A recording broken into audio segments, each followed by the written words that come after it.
Breathing. Squeeze those shoulders back.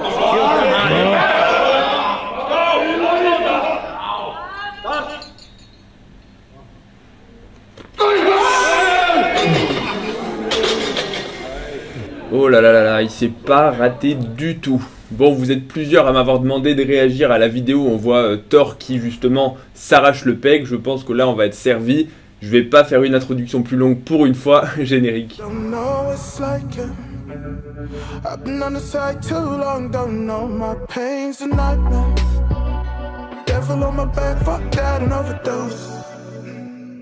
Vous avez été nombreux à me demander de réagir à la vidéo de Hafthor Bjornsson, aka Thor, aka la montagne. Et oui, je sais, mon accent anglais est vraiment incroyable.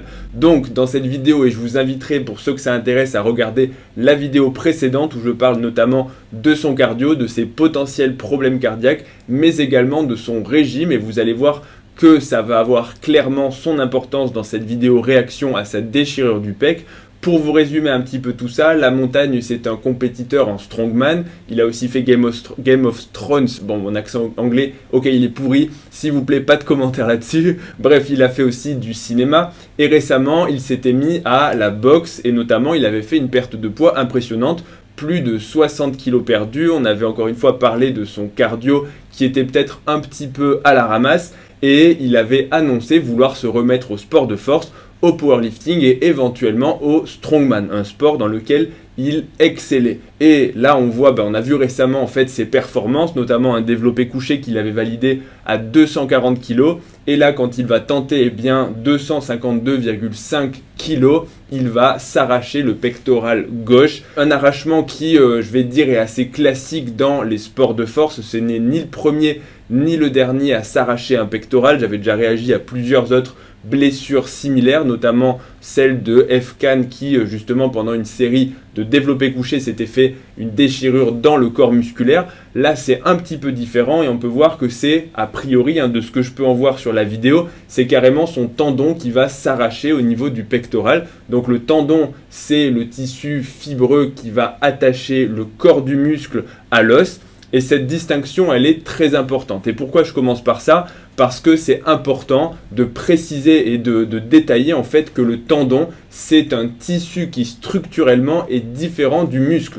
Le muscle, ce sont des fibres musculaires qui vont avoir des unités contractiles et qui vont permettre donc la contraction musculaire quand les fibres vont s'allonger plutôt, et se raccourcir, ce qui permet donc la contraction et l'étirement, alors que le tendon, ce sont des fibres de soutien composées majoritairement de collagène, donc ce sont des molécules qui vont être résistantes et qui vont justement permettre d'absorber les chocs et justement de transmettre l'énergie et la force de la contraction jusqu'à l'os, puisque le tendon va être attaché d'un côté au corps musculaire au niveau de la plaque musculo-tendineuse et de l'autre côté au niveau de l'os solidement attaché pour justement faire un point d'ancrage. Le tendon ne se contracte pas et c'est un tissu qui est, encore une fois, et c'est vraiment super important de le comprendre, il est différent du muscle. Le tendon, ça fait partie du muscle dans son ensemble, mais ce ne sont pas des cellules musculaires. Cela veut dire qu'il a des propriétés différentes et surtout une résistance qui est différente. Mais comment est-ce qu'on se blesse au niveau du pectoral? Très souvent, ça fait être sur des exercices en fait de développé couché, ou en tout cas des exercices où le bras, donc l'humérus, va passer en dessous du plan de la cage thoracique, il va mettre en tension justement, il va provoquer, il va imposer un étirement qui va être important au niveau du muscle pectoral et notamment du tendon, et plus le muscle va être étiré et plus il va être en position de faiblesse. C'est pour ça que très souvent dans les développés couchés, en fait, cet étirement au niveau du pectoral va justement trop étirer le tendon et le muscle et provoquer sa rupture. Contrairement à d'autres exercices où il y aura soit moins d'étirement, soit tout simplement moins de charge. Parce qu'au final, la charge, quand elle est très importante, va être un gros facteur de blessure, tout simplement par le côté mécanique. Je pense qu'il ne faut pas avoir fait Polytechnique pour comprendre ça. plus c'est lourd, plus les contraintes sur le tissu vont être importantes et plus il y a un risque de rupture.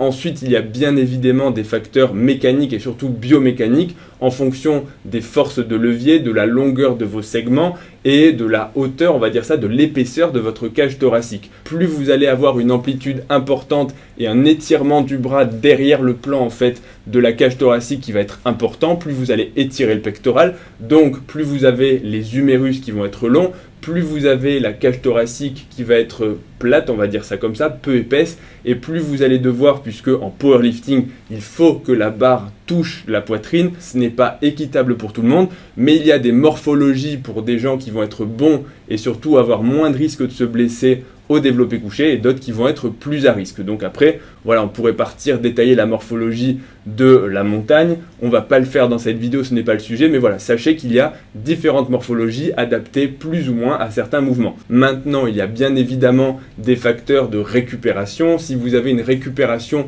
qui est imparfaite et que vous avez déjà fait des mouvements lourds ou qu'un muscle est encore traumatisé au sens musculaire, hein, c'est-à-dire vous allez à la salle de sport, vous infligez des micro-dégâts sur les muscles et sur les tendons, et si ces dégâts ne sont pas réparés parfaitement, eh bien votre muscle et vos tendons vont être plus à risque de se blesser, tout simplement parce que c'est un petit peu comme une fibre qui ne serait pas complètement réparée, qui ne serait pas intacte. Si vous avez des micro-déchirures et des micro-encoches, bah c'est un petit peu comme un tissu que vous allez essayer de rompre. Si le tissu il est intact, bah, ça va être difficile. Alors que si par contre il y a déjà une petite encoche, eh ben, vous pouvez vraiment de proche en proche en fait casser toutes les fibres de tissu. Bah, c'est un petit peu la même chose pour vous donner cette vision. Donc faites très attention quand vous faites des maxis, il faut être reposé ou en tout cas avoir récupéré au maximum. Et enfin, il y a peut-être d'autres facteurs, mais surtout le principal chez lui, c'est je pense son régime. C'est que avant, il pesait, je ne sais plus ses statistiques exactes, mais 190 ou 200 kg, il mesure plus de 2 mètres. Et pour le sport, donc la boxe, il avait fait un gros régime et il avait perdu 60 kg. Et donc forcément, quand on perd du poids et quand on fait un régime, qu'est-ce qui se passe? Eh bien, on catabolise. On catabolise du muscle, c'est-à-dire de l'unité contractile. On catabolise bien sûr du gras, c'est ce qui est attendu, mais on va aussi dégrader les tissus de soutien. Et ça, très souvent, c'est quelque chose de négligé. C'est-à-dire que quand vous perdez du poids de façon plus ou moins rapide, mais vous avez quand même vos tissus, donc les tendons, les ligaments, etc., qui vont se dégrader un petit peu parce que pour perdre du poids, il faut être en déficit calorique. Et les tendons, ce sont, comme on l'a vu, c'est pas comme du muscle. Le tendon, ça récupère, ça se régénère moins bien, tout simplement parce que c'est moins vascularisé, parce que ses capacités de régénération sont inférieures à celles du muscle.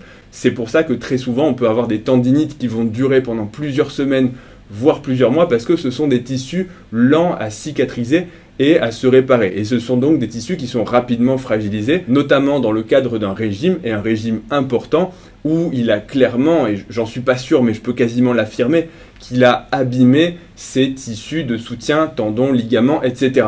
Jusque-là, pas de souci, s'il ne fait pas de sport de force, on va dire qu'il n'aura pas besoin d'avoir une résistance qui sera aussi importante qu'avant. Le souci, c'est qu'ensuite, il se dit « Ok, je vais me remettre au strongman, je vais me remettre au powerlifting. » Donc, il va se réentraîner, super. Le souci, et à mon sens, il y en a deux. Le premier, c'est que ses ligaments et surtout ses tendons vont avoir été un petit peu dégradés. Et l'autre, ça va être que la force musculaire et la force nerveuse va revenir plus vite que la capacité de résistance des tendons. Et à mon sens, je ne peux pas l'affirmer encore une fois, mais je pense vraiment que ça a dû participer, c'est-à-dire que nerveusement, en se réentraînant à la technique et à refaire des maxis ou en tout cas des charges lourdes, le nerveux revient plus vite que le muscle et en dernier revient plus vite que les tendons. C'est-à-dire que quand vous arrêtez le sport, ce qui revient le plus vite, c'est le nerveux. Ensuite, le muscle va aussi reprendre sa forme avec la mémoire musculaire, entre guillemets, de façon plus ou moins rapide. Mais en dernier, voilà, ça va être les articulations, les tissus de soutien. Donc, en se réentraînant, il a dû voir très certainement ses charges remonter de façon assez rapide, avec un entraînement adapté, et encore une fois, son potentiel qui est assez incroyable pour ce sport. Sauf que ses tendons, ils lui ont dit, mon coco, non, non, non, on n'est pas prêt. Et le problème, c'est que les blessures au niveau des tendons, on s'en rend très souvent compte, comme pour les ligaments, quand c'est trop tard, avec soit une rupture, un arrachement tendineux, soit avec une entorse ou une déchirure ligamentaire. Et donc, je pense que très clairement, sa perte de poids et sa reprise du sport a fait que il avait mis, on va dire, il avait pris des risques de ne pas remonter plus progressivement, parce que ça fait assez peu de temps quand même qu'il nous a annoncé avoir repris le strongman et la compétition de powerlifting. Donc peut-être qu'en fait il a simplement pas laissé assez de temps à ses tendons et à tous ses tissus de soutien pour récupérer et être à nouveau capable de soulever de telles charges. Peut-être que c'était une erreur, après c'est très difficile de le prédire parce que je me mets à sa place, hein, quand tu vois que tes charges remontent, quand tu te dis ok, là j'ai validé une charge très lourde, 240 kg, je vais tenter un petit peu plus, bah tu as tendance à oublier et c'est quelque chose d'humain en fait, donc je ne vais surtout pas lui jeter la pierre là-dessus, j'aurais fait certainement pareil que lui, mais quand on analyse ça à froid et avec un regard médical dessus, c'est un conseil que je peux vous donner, attention quand vous faites des maxis, si vous êtes dans son cas de figure. L'autre chose, ce serait, on peut faire une petite parenthèse là-dessus, la supplémentation en collagène qui peut avoir un petit effet pour protéger du catabolisme tendineux et faciliter la récupération par ses propriétés en fait de synthèse du collagène. Maintenant, de là à dire que s'il avait pris du collagène en poudre, il aurait évité la déchirure de son pectoral, c'est un raccourci un peu trop rapide que je ne ferai pas. Maintenant, pour toutes les personnes qui font des régimes restrictifs ou qui font des sports de force, je pense que ça peut être quand même une aide qui est importante pour apporter les matériaux à justement vos tendons, vos articulations pour essayer de résister à ces charges extrêmes. Maintenant, est-ce que ça va le limiter? Est-ce que ça met un terme à sa carrière? Bah non, parce qu'il y a beaucoup de sportifs qui reviennent après un arrachement du pec. Maintenant, il n'est quand même plus tout jeune. C'était un comeback après déjà un arrêt prolongé. Donc, je pense que c'est plutôt mentalement en fait que ça va lui mettre un coup d'arrêt à en fait ses ambitions de revenir. C'est-à-dire que quand tu es au top de ta forme, la blessure, tu te dis ok, je vais me battre, je vais revenir. Là, il s'était déjà arrêté. Il se dit ok, je vais faire un retour pour me faire plaisir, hein, parce que quand il a déjà gagné énormément de choses, tu reviens pour te faire plaisir à toi et dans un sport dans lequel tu t'épanouis. Donc est-ce qu'il va revenir de façon compétitive après une blessure comme ça? Peut-être. Et encore une fois, je ne dis pas que sa carrière est finie, mais je dis juste que mentalement, ça va être très difficile parce que dans ce type de blessure, il va avoir de très longs mois, voire même peut-être 1 an de récupération avec la chirurgie pour réattacher le pec qui va être au vu des images indispensable et ensuite tout ce qui va être post-opératoire, kiné de réadaptation et surtout revenir à ses charges précédentes en réentraînant très progressivement les muscles mais aussi le tendon et l'articulation de l'épaule dans sa globalité. Donc voilà, petite vidéo réaction sur cette blessure, son arrachement du pec à la montagne. Hafthor Bjornsson, allez, petit pouce bleu parce que je l'ai dit 4 fois sans me tromper, donc merci de m'encourager. J'espère que la vidéo vous aura plu, si c'est le cas, un pouce bleu, un abonnement à la chaîne, ça soutient, ça me fait plaisir. Retrouvez-moi aussi sur Instagram et sur TikTok pour des vidéos d'1 minute sur le sport et la santé. Et je vous dis à bientôt pour la prochaine vidéo. Salut à tous.